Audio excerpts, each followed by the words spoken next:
Joining us now is Okpe with stories trending around the world. Hello, Jinex. Good morning, Dr. Abati. How are you? Morning. Great. I called your full names earlier. Oh, you did?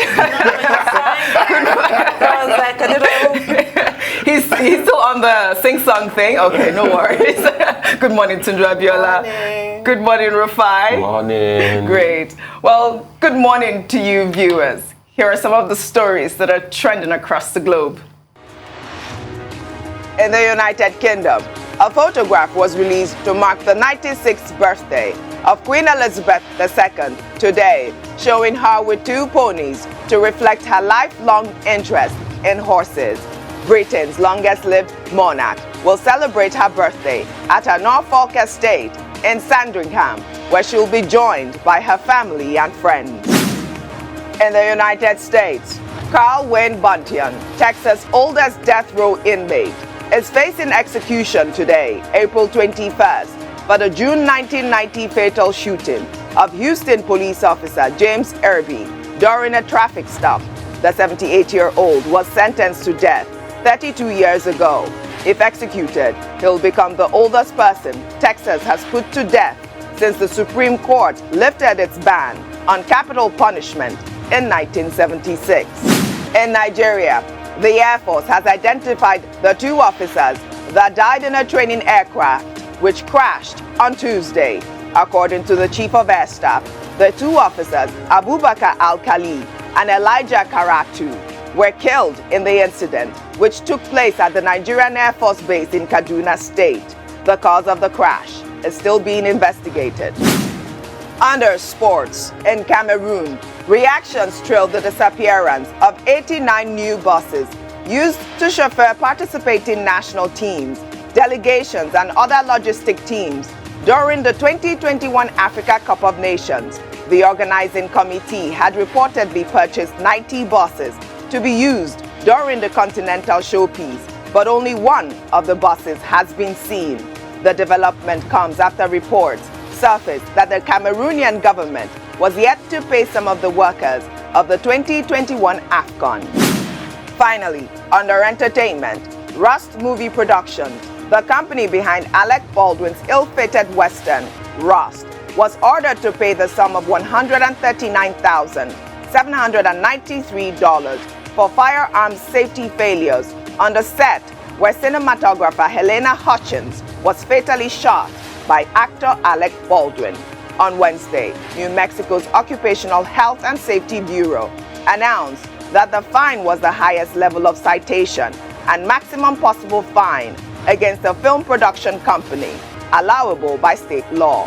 In December, Alec Baldwin claimed in an interview with ABC that he was pointing the gun at Hutchins when it went off without pulling the trigger. Begin what's trending with reactions trailing the cast of nomination forms as updated by the All Progressives Congress for its public offices. Well, on Wednesday, the party announced that presidential hopefuls are expected to pay 100 million naira for the nomination forms, while those vying for governorship will pay 50 million naira.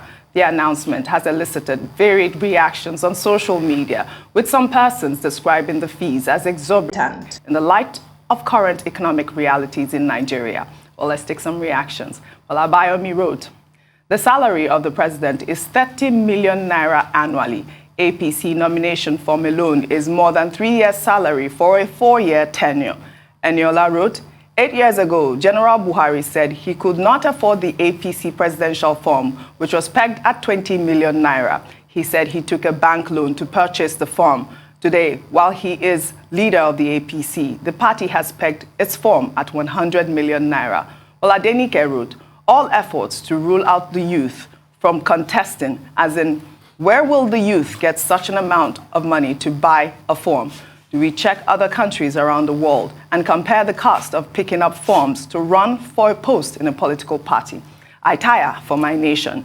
While Reno Mockery wrote, ESCC saw Obi Kubana, a millionaire businessman, spending millions at his mom's burial and invited him for questioning. If the EFCC does not invite any APC government official that pays that 100 million naira APC presidential nomination form for questioning, then they are biased. I mean, this has elicited a lot of reactions, Rufai. I guess you guys have discussed it at length with your guest as well, so I'll just take a quick comment from you. But basically, what Nigerians are saying is that the APC have legalized corruption with this form. I mean, it's sad, Audrey. When you look at the mantra at which APC campaigned when they were coming in 2015, anti-corruption and all of that, a lot of people voted in this government because President Buhari has that frugal air to him and all of that. But you have 100 million, for a nomination form. And the fact we should state is, it is not an open sesame that you will get through the process. If you pay 100 million, I think in about a couple of weeks from now, then they're going to go through the screening. You can pay the 100 million and not pass the screening. And even at the screening stage, you still be let out of the race. So it's not everybody that pays the 100 million that goes through the screening and that goes through the presidential primaries. There are many iterations. The APC might adopt a consensus. So what happens to the people that have paid 100 million? And Audrey, like I said before, this is a country where minimum wage is next to nothing. States struggle to pay 30,000 in minimum wage. This is a country where millions, out of the 215 million Nigerians we have, about 98% don't even have up to 500,000 in their bank accounts. It's a pervasively poor country. So are you saying because a man is poor, he can't afford 100 million, then he can aspire to be president? Where are they going to get? And when you look at it, it is the monetization of the political process. Obviously, you've cut the young people out. Yes. It is the monetization of the process. They say, okay, they have 40% discount. How many people less than 40 years of age can actually boast of 50 million naira just to buy a form, which is not only the money they're going to pay, they're still going to pay money for posters and things like that. So you've cut a lot of people out of the process, and you've told them that democracy is not for them. Democracy is for the highest bidder. And you see, you can't run a country this way. Once APC sets 100 million for nomination form this year in the bid to make money, by 2027, I'm sure it will be going up to 150 or 200 million. At some point, maybe before the end of this century, maybe we might have to pay 1 billion for nomination form in this country.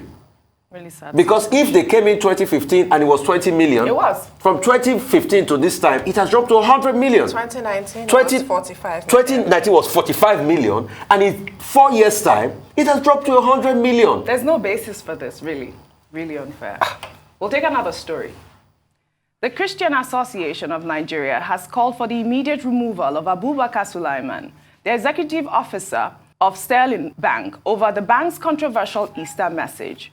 Well, in celebration of Easter, Sterling Bank had posted an Easter message where the bank compared the resurrection of Jesus Christ with a loaf of bread. The advert elicited harsh reactions on social media, especially from Christians. While responding to the backlash, Sterling Bank pulled down the post from its Twitter page and replaced it with another post, apologizing to its customers. While CAN, in a statement signed by Joseph Daramola, its national secretary, described the advert as provocative and insensitive, stating that although the Advertising Practitioners Council of Nigeria has reportedly intervened in the matter with a view to impose sanctions against the bank, CAN, in the interim, is calling for the immediate removal of the bank's CEO and his management, whose actions have clearly shown hostility and hatred for the Christian faith. This is a very sensitive topic, Tunde Abiola, but, a lot of Christians are upset, and rightfully so. There's already this comparison whether or not if it was, the Muslim faith, will they do this? Because obviously they will be accused of blasphemy. But other people are saying that since the bank has apologized, that CAN should not react in the manner that they reacted. I don't know what your thoughts are. Do you think that the bank CEO should be removed at this point because of this, or what do you think? Well, the board of the bank will have to review this, Yeah. I'm sure, and they will come to a decision, which is what tends to happen. If the bank managing director has been found to breach their own code or their own policies, then they will remove him. It's really up to the board. But I think what really needs to be stressed here is that there needs to be more sensitivity. This advert has caused widespread Yes. offense, and rightly so. It is deeply offensive. It's a complete insult, and we have to understand that we live in a country where there's so many religious faithful, but even apart from that, we live in a country where Christians are being persecuted for their faith. People are killed because they are Christian. We have Leah Sharibu, who is in captivity because she's a Christian. This is serious for a lot of people, and you cannot make crass jokes. I was about to repeat the joke, but I can't even utter it out of my mouth. It's completely revolting, and I'm glad that the advertising watchdog AFCON has weighed in here. It has happened before in other parts of the world. I remember this advert by some shoe company with some dead rock and roll legends wearing their shoes in heaven, and there was a lot of outrage from that. People thought it was really exploitative, but this is not about God. This is not about people's faith. And even at that point, the shoe company sacked that advertising agency that they had used. The advertising agency in turn sacked the executive that was responsible. So heads have to roll as a result, and that's just dead musicians, not God, and not how people worship. It's really such a slap in the face, and I'm glad this kind of attention has been paid. I'm glad we're talking about it here. Yes, very important topic. Okay, Dr. I think Abati. the key point here is how religion is very sensitive, because religion touches people's primordial and emotional sentiments. And in a country like Nigeria, where there is a culture, established culture of intolerance, particularly when issues are related to religion and ethnicity, I think that really, whoever designed that advert went a bit too far to, compare the Lord Jesus Christ to a loaf of bread. What loaf of bread is this? It's not a loaf of bread that is even made with wheat from Russia or Ukraine. Agege bread. Wherever the bread was made, it was an insensitive and controversial thing. However, there is something called innocent mistake. I am tempted to think that this is an innocent mistake, and it's not as if the management of the bank willfully tried to denigrate Christianity. And I make that point because there's also need for tolerance, which is what the interreligious body in Nigeria, what it usually preaches. Because immediately there was that outrage on social media where the bank published that advert.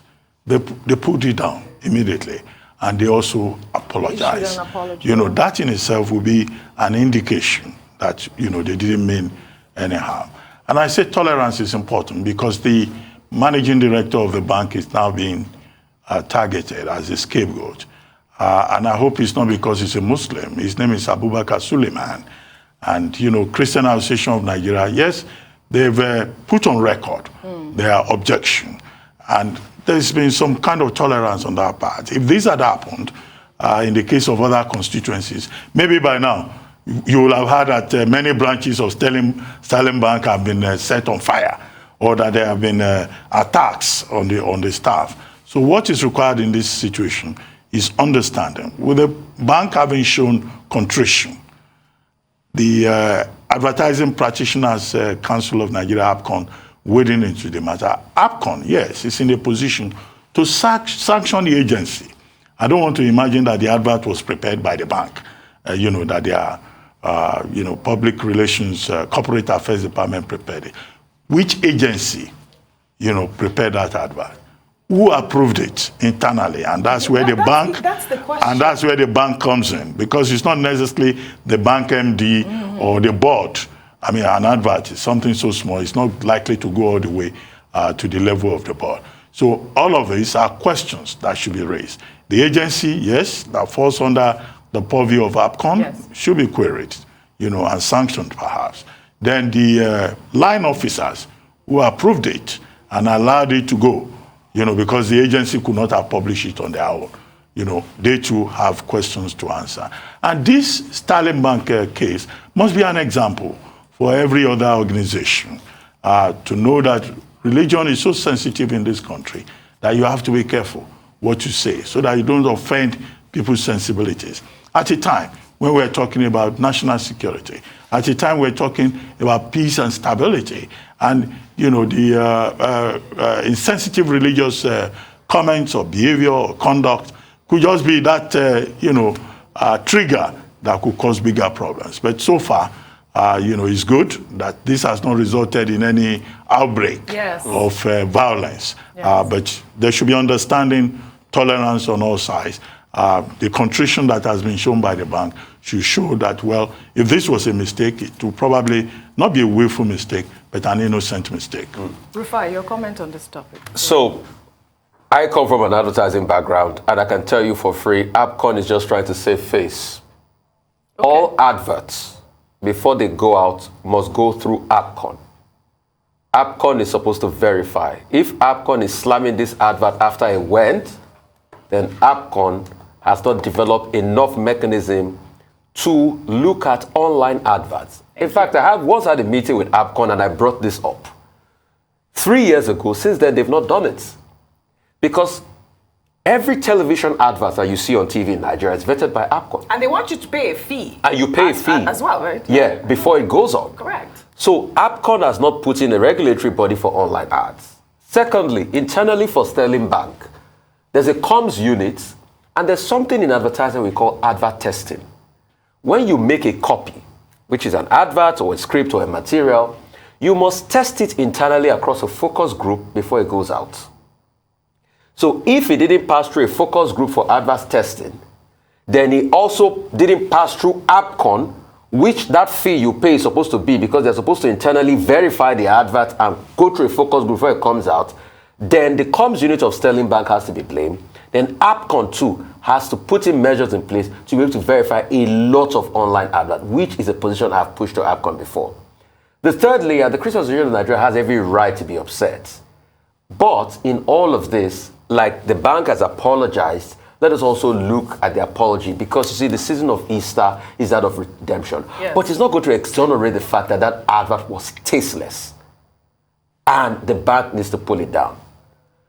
The last point I'll make is, we should be careful. Adverts are big deals. It's a very big deal in this country. I remember a telecoms company I don't want to mention did an advert many years ago where they signified the birth of a certain gender of a child. I remember that. And some society, gender society took them to court and they made a milking of them.